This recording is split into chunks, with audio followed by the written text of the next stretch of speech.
जय हिंद दोस्तों। आज मैं आपको जो पढ़ाने वाला हूँ भौतिक विज्ञान के वेरी मोस्ट इम्पोर्टेंट क्वेश्चन।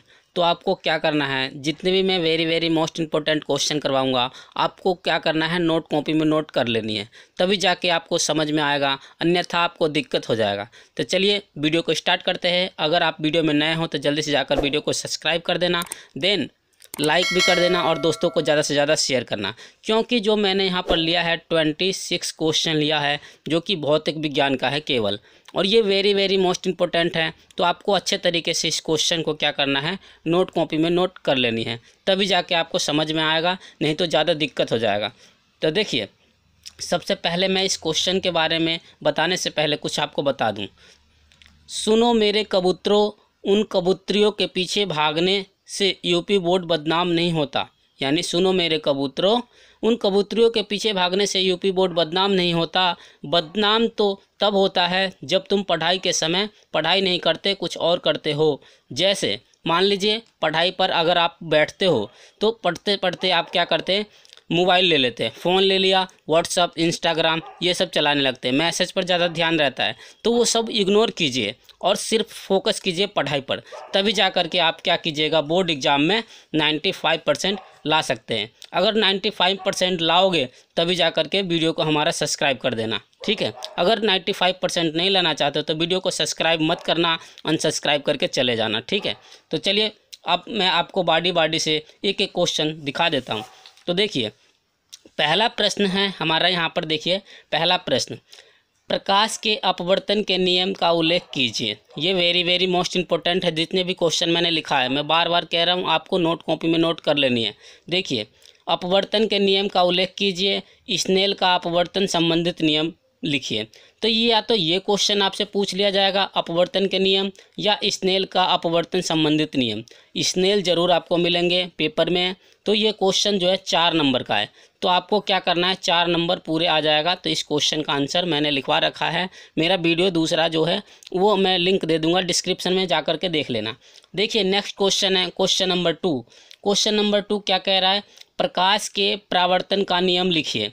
यानी प्रकाश के परावर्तन का नियम लिखिए। इसके भी 2 नियम था, इसका भी 2 नियम है, दोनों ही लगभग सेम ही हैं, बस इसमें साइन आई बटे साइन आर आ जाएगा, इसमें आई बराबर आर आ जाएगा, ठीक है। तो ये दोनों ही 4 नंबर का क्वेश्चन है, आप अच्छे तरीके से इसको याद कर लेना।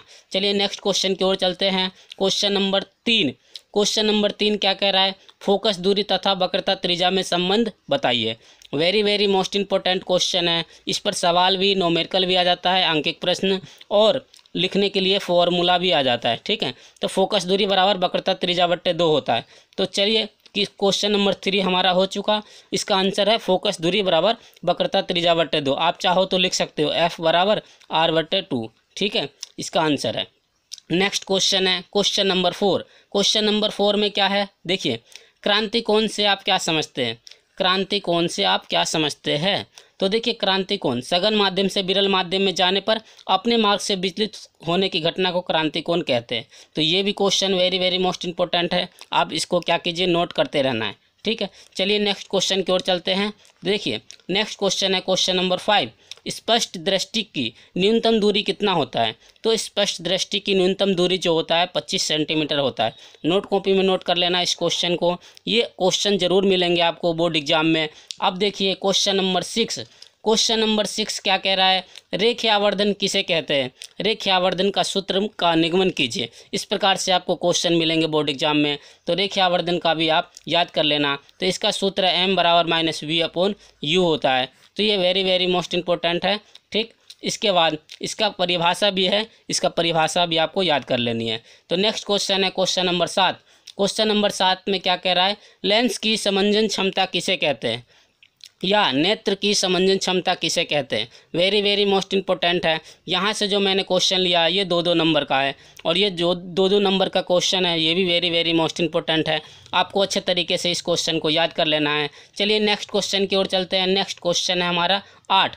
क्रांति कोण 45 डिग्री है तो उसका अपवर्तनांक ज्ञात कीजिए। देखिए क्रांति कोण का मतलब होता है सी इज इक्वल टू 45, तो हमारा अपवर्तनांक एन का मान ज्ञात करना है। तो एन का मान ज्ञात करने के लिए फॉर्मूला होता है, यानी कि अपवर्तनांक बराबर 1/sin सी, और sin सी किसका मान होता है, देखिए sin सी 45, जो हमने 45 लिखा 45 रख दीजिए, तो यहाँ इसका रूट आ जाएगा √2 राइट आंसर। ठीक, तो ये आपको समझ में आ गया होगा। इसके बाद नेक्स्ट क्वेश्चन है हमारा क्वेश्चन नंबर 9, दूरदृष्टि दोष किसे कहते हैं, इस दोष का कारण एवं निवारण बताइए। वेरी वेरी मोस्ट इंपॉर्टेंट है, इस क्वेश्चन को भी आपको कर लेना है। इसका डायग्राम भी आपको बना लेनी है और इसका निवारण भी बतानी है। इसके बाद देखिए क्वेश्चन नंबर 10, निकट दृष्टि दोष किसे कहते हैं, इसका निवारण भी लिखिए। तो इसका भी डायग्राम बना लेनी है और इसका निवारण भी आपको बता देना है। ये क्वेश्चन जो है 4 नंबर का है और ये क्वेश्चन हमेशा आता है और आता ही रहेगा। ठीक है, आपको जो है 2023 के पेपर में ये पक्का दिखेगा ये क्वेश्चन, जितने भी क्वेश्चन मैंने बताया है। इसके बाद नेक्स्ट क्वेश्चन है क्वेश्चन नंबर 11 क्वेश्चन कह रहा है एम्पेयर की परिभाषा दीजिए। तो एम्पेयर की परिभाषा लिखना है, इसका फॉर्मूला भी लिखना है। ठीक है, चलिए नेक्स्ट क्वेश्चन की ओर चलते हैं और आपको स्टेप बाय स्टेप सारे क्वेश्चन दिखा देते हैं। देखिए क्वेश्चन नंबर हमारा 12, यानी कि क्वेश्चन नंबर 12। क्वेश्चन नंबर 12 क्या कह रहा है, मानव नेत्र का नामांकित चित्र बनाइए तथा रेटिना पर प्रतिबिंब का बनना किरण आरेख द्वारा समझाइए। यानी मानव का जो नेत्र है उसका पूरा आरेख यानी चित्र बना करके आपको समझाने हैं, तब जा करके ये 7 नंबर का आता है। Very very most important question है, तो अच्छे से इस क्वेश्चन का आंसर जो है आप लिख लेना। अगर आपको आंसर नहीं मिलता है तो कमेंट में जाकर जरूर बता देना, मैं सभी का आंसर एक ही वीडियो में आपको दे दूंगा। चलिए नेक्स्ट क्वेश्चन की ओर चलते हैं। Question number 13। क्वेश्चन नंबर 13 क्या है, वर्ण विक्षेपण से आप क्या समझते हैं, उदाहरण देकर समझाइए। तो वर्ण विक्षेपण से क्या समझते हैं, उदाहरण देकर के इसको समझाना है। अगर किसी का आंसर नहीं मिलेगा आपको तो कमेंट में जाकर के एक बार कमेंट जरूर करना, तभी जाकर के मैं वीडियो अगला नेक्स्ट बना सकता हूँ। ठीक है, चलिए क्वेश्चन नंबर 14। क्वेश्चन नंबर 14 क्या कह रहा है, ओम का नियम क्या है, इसके सत्यापन के लिए आवश्यक प्रयोग का वर्णन परिपथ आरेख खींचकर कीजिए। तो ये क्वेश्चन आपको क्वेश्चन नंबर 14 अच्छे तरीके से कर लेनी है। नेक्स्ट क्वेश्चन है कि क्वेश्चन नंबर 15। क्वेश्चन नंबर 15 में कह रहा है कि श्रेणी क्रम में प्रतिरोध को किस प्रकार जोड़ा जाता है, तो सूत्र का निगमन कीजिए। ये वेरी वेरी मोस्ट इम्पोर्टेंट है, ये 2023 के क्वेश्चन का जो है 2023 में ये पेपर में आने वाला है। चलिए नेक्स्ट क्वेश्चन की ओर चलते हैं। Question number 16। क्वेश्चन नंबर 16 क्या है, क्वेश्चन नंबर 16 है समांतर क्रम में जुड़े 3 प्रतिरोध के लिए सूत्र का निगमन कीजिए। ये भी वेरी वेरी मोस्ट इम्पोर्टेंट है। आपको क्या करना है, इस सारे क्वेश्चन को लिख लेना है और इसका आंसर जो है अगर आपको नहीं पता होगा तो मैं सारा आंसर दे दूंगा। ठीक है, आपको सारा क्वेश्चन को रट लेना है, याद कर लेना है। नेक्स्ट क्वेश्चन है क्वेश्चन नंबर 17। ठीक, ये जितने भी क्वेश्चन मैंने अभी करवाया है ये सभी क्वेश्चन कितने 4 नंबर का है, ये भी 4 नंबर का है और ये क्वेश्चन जो है ये हमारा 6 नंबर का है। तो देखिए क्वेश्चन नंबर 17। क्वेश्चन नंबर 17 क्या कह रहा है, दिए गए परिपथ में ज्ञात कीजिए। तो देखिए ये डायग्राम है, ये डायग्राम आपको समझ में आ गया होगा। 4 ओम, 2 ओम, 2 ओम, 1 ओम, ये ए और बी के बीच की दूरी है। यहाँ पर हमने प्लस चार्ज माइनस चार्ज एक बैटरी जोड़ दिया। बैटरी वोल्ट हमारा 10 वोल्ट है, ये ओम 3 वोल्ट है। इसके बाद देखिए यहाँ पर क्या कह रहा है, कह रहा है कि प्रश्न नंबर 17 का पहला ए तथा बी के मध्य प्रतिरोध ज्ञात कीजिए, यानी आर ज्ञात करना है। दूसरा परिपथ में प्रवाहित धारा यानी कि आई ज्ञात करना है। तीसरा ए तथा बी के मध्य विभवांतर ज्ञात करनी है। चौथा 3 ओम के प्रतिरोध के सिरों का बीच के विभवांतर ज्ञात करनी है। तो ये क्वेश्चन जो है 6 नंबर का है, आपको अच्छे से समझ लेना है और नहीं समझ में आएगा तो इसका आंसर मैं बता दूंगा और मैंने बता भी रखा है। चलिए नेक्स्ट क्वेश्चन की ओर चलते हैं। नेक्स्ट क्वेश्चन है क्वेश्चन नंबर 18। क्वेश्चन नंबर 18 में कह रहा है कि दिए गए यानी नीचे दिए गए चित्र में ज्ञात कीजिए कि तुल्य प्रतिरोध यानी आर का मान निकालना है पहला। दूसरा है परिपथ में धारा। तीसरा है 3 ओम प्रतिरोध वाले चालक के सिरों का बीच के विभवांतर ज्ञात करनी है। तो ये डायग्राम है, आप इसको अच्छे से हल कर लेना। पहले इसका निकलेगा समांतर क्रम में, फिर आ जाएगा श्रेणी क्रम में। बोल्ट हमने दे दिया है, बोल्ट इज इक्वल टू 10। ये वेरी वेरी मोस्ट इंपॉर्टेंट है। 1 ओम, यहाँ 3 ओम है, ये 2 है। ठीक है, चलिए नेक्स्ट क्वेश्चन की ओर चलते हैं और आपको स्टेप बाय स्टेप इसी प्रकार से मैं सारे क्वेश्चन को बता देता हूँ। देखिए नेक्स्ट क्वेश्चन है हमारा क्वेश्चन नंबर 19। घरों की वायरिंग के लिए परिपथ में फ्यूज का महत्व क्या है, आवश्यक परिपथ बनाकर स्पष्ट कीजिए। जो घरों में जो वायरिंग की जाती है उसके परिपथ को स्पष्ट प्रकार से हमें समझाना है चित्र के द्वारा। ठीक, very very most important question है। इसके बाद क्वेश्चन नंबर 20।